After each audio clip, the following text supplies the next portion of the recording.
Assalamualaikum warahmatullahi wabarakatuh. Ada orang minta buat bracket untuk motor modal, bracket ekor. Ni aku dah buat dah ni, baru siap. Cuma aku tak cat je lagi. Jadi aku nak tunjuk cara nak pasang dekat ekor tu. Pertama sekali, saya mau kena letak benda ni. Ni aku buat dengan botol sabun. Mula-mula letak di sini. Ni kan ekor ni, letak kat di belakang ekor ni. Aku dah buat lubang siap dah. Lepas tu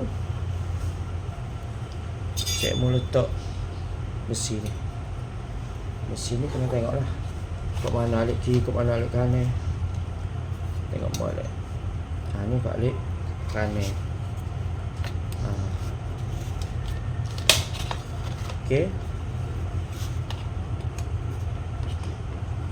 Tak besi ni dalam ni.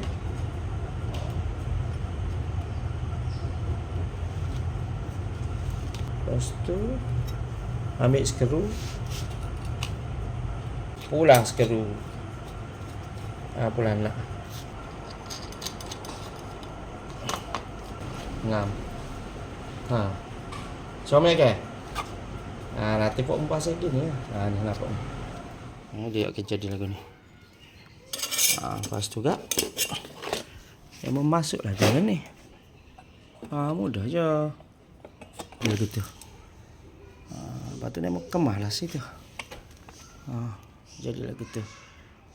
Jadi gitu.